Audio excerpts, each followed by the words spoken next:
Hey guys, welcome back to yet another episode of the Music Den. I'm your host, Armando Venditti. Again, hoping that you're having a good night and that above all else that you're looking after yourselves and one another.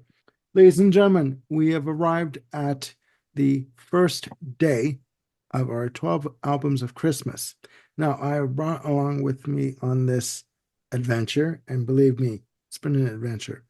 My two cohorts and co-hosts, Peter freaking Cottontail, must continue with the continuity, otherwise known Good. as he disappears off the screen, otherwise known as Ken There he goes. Cheshire, and the one and only Mr. Santa Claus down below, Mr. Jim Bricker. How's it going, guys?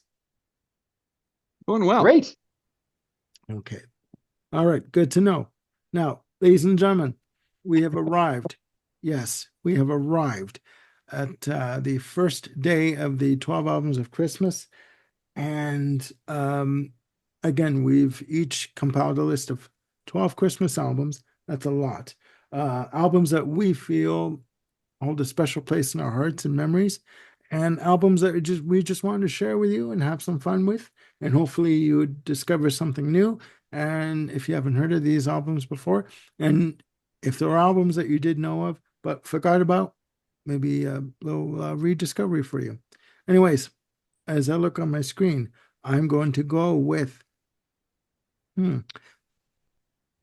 I also should mention there is one album that we have purposely omitted from our lists, and that is, ladies and gentlemen, a Charlie Brown Christmas, music supplied by Vince Guaraldi.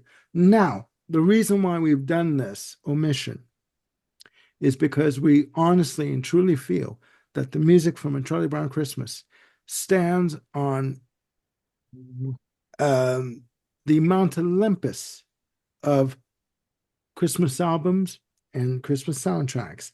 It stands in a league of its own. So we all three agreed to purposely remove that from that album from our choices so we could concentrate on other albums, again, that you may not have heard of. And Exactly. as I look on my screen, I'm going to go with Peter frickin' Cottontail.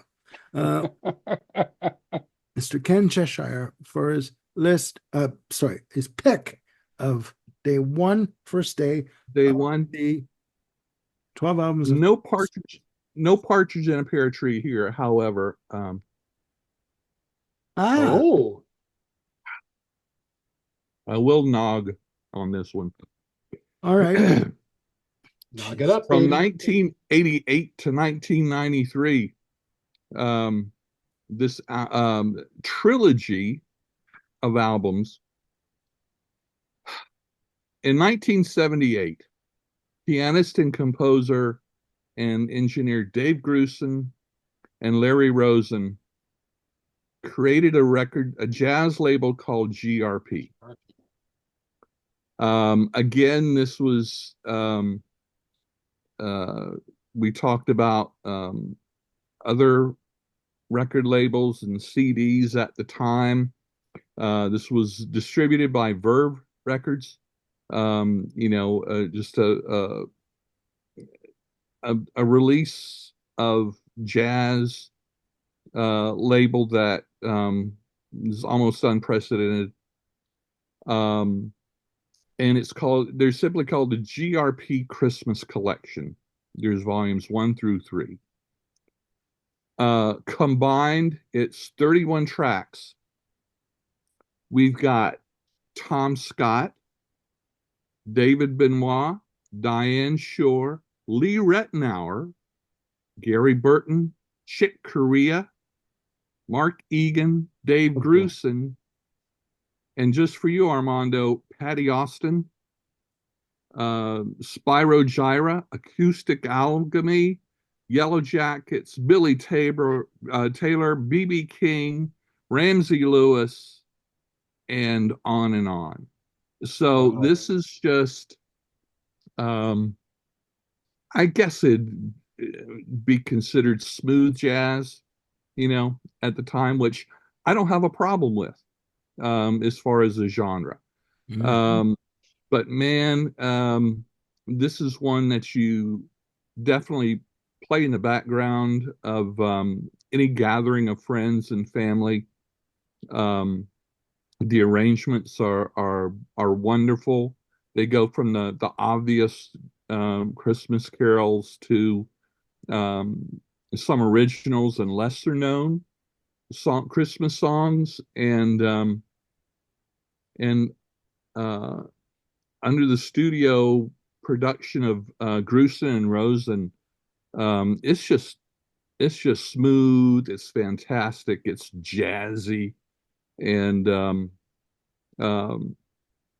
so my whole history of these 12 days, go from that one extent of traditional classical to the jazz Christmas, but I love it.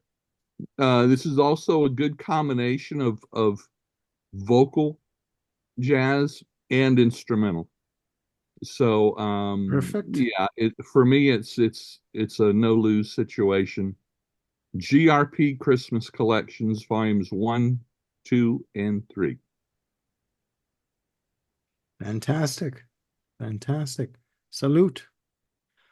Excellent. Yeah, GRP wasn't strictly a smooth jazz label because if I recall correctly, Chick Corea Electric Band had a Yes. few Yes.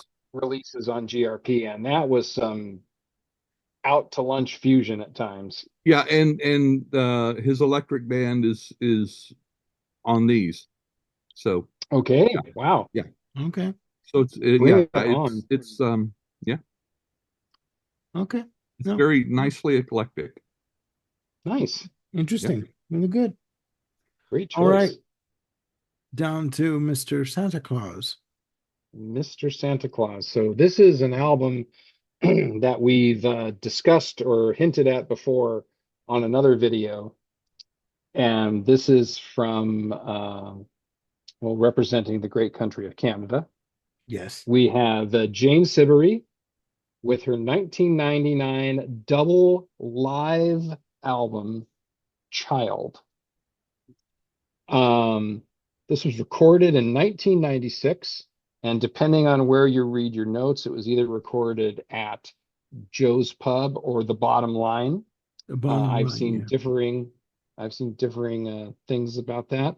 This is for a live album, boy, did they rehearse the heck out of this. Piano, bass, drums, woodwinds, brass, percussion. I counted 5 vocalists, including Jane.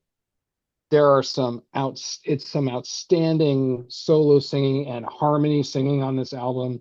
It's just utterly fantastic. I'm going to try to be brief in my comments to not take all the oxygen out of the room. The thing about this album that really touched me was the fact that this release introduced me to many older, lesser known Christmas songs that I had just not been familiar with at all. Wildwood Carol, What Is This Fragrance Softly Stealing, in the Bleak Midwinter, Maria Wanders Through the Thorn, Mary's Lullaby.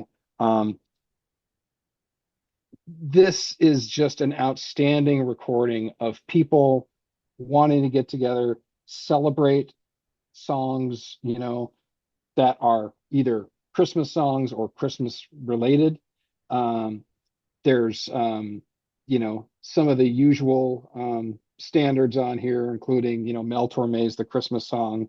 There's many Jane Siberry's originals, including a song that she had recorded for a Hanukkah album. Yeah. I'm just going to leave it at that. So I don't, as I said, take all the oxygen out of the room. But Jane Siberry's Child is just a gift that keeps giving. Again, much like the John Fahey record, it's an album for music lovers. It's not something it would not be something you put on right after the GRP Christmas collection, because it just doesn't have that sort of party vibe to it. This is just for, you know, not just for people who are really deep music lovers. I think will really, really get a lot out of this record. Was released, like I said, in 1999 as a double CD. It's recorded live, and you get the live vibe in there, but Yeah. it's the quality of the arrangements and the performances are just, you know, top notch. Yeah. Outstanding record, Yeah. child. Yeah.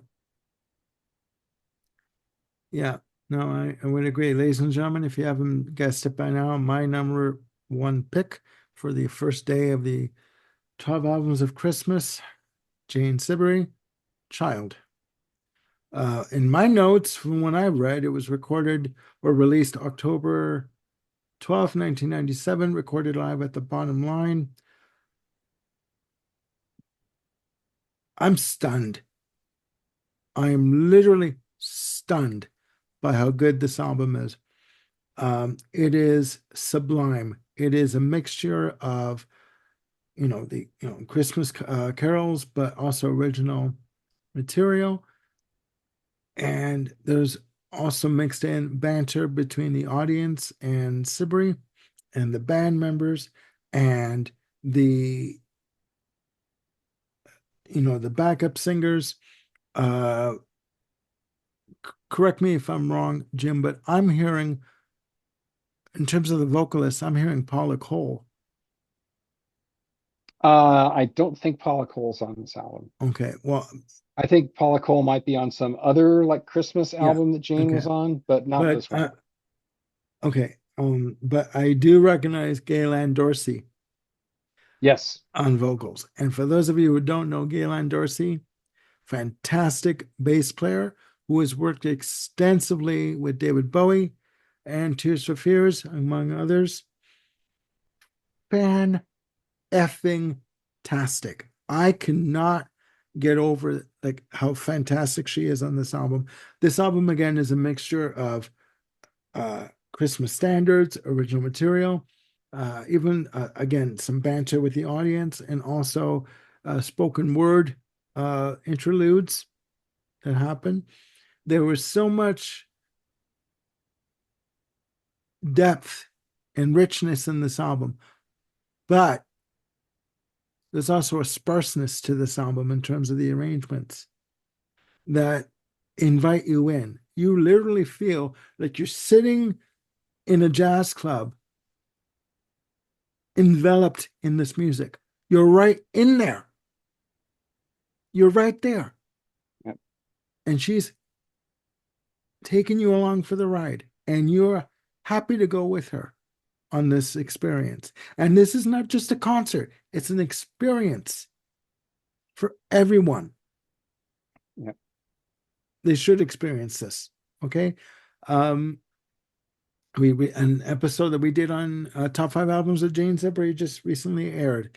And when I was telling the guys before we started taping this episode, I'm listening to this album and I'm crying because it was that emotional for me. Okay. What she does is she takes the concert experience and makes it her own. Okay. It's a comfortable album. It's a very inviting, warm, rich album. And you're better off after listening to it. It leaves you in such a state of, for lack of a better definition, sonic euphoria that nothing can compare to this album in terms of this type of music and this type of delivery. Nothing can compare to it. Which is Yeah, why just for to, me, sorry, go ahead. I was just gonna to put in there, Armando, that as many songs as there are that are just like piano and vocal, and we talked about all the woodwinds and the brass and the percussion and all these things. It's not a wall of sound album. No, It's used very sparingly and very cinematically. yeah, These swells with the music, and it's Well, I don't think you used this word, but what came to mind as you were describing it is it's a very intimate record. Yes, Like intimacy you feel like is you're another right aspect there in of the it. room. And Yeah. the musicians and well the instruments are used very judiciously on this album. It's not, again, like Jim said, it's not a wall of sound. You're not bombarded with guitars and bass, and it's done in a very sparse way. But you know what? You are pulled in 1000%. And Yep. I thanked both, Jim and Ken for letting me know about this album because I had no idea it existed. And when I listened to it, hands down, number one on my list. It had to be. There was no other choice. There was no other choice. So that is my choice for the first day of the 12 albums of Christmas. And again, I want to thank you guys for letting me know about this album and allowing me to come along for this ride on this with this album. It's just amazing. It's just amazing. So, Well, like you've said before, you were certainly familiar with Jane way back in the day, and I'm glad we were able to kind of get you up to speed of what she had released subsequent to, Map of That's the right. World and One More Color and things like that. That's right. yeah, that's right. That's right. No, I do appreciate that. All right, ladies and gentlemen, we've come to the end of our adventure with the 12 albums of Christmas. Please put down the comments down there below what your pick for the first day of the 12 albums of Christmas are for you. Again, no right or wrong answers. And we just wanted, again, have fun with this set of episodes. And how much more fun can you have with, Peter frickin' Cottontail there in the demented rabbit suit and Mr. Santa Claus down below there coming along for the ride.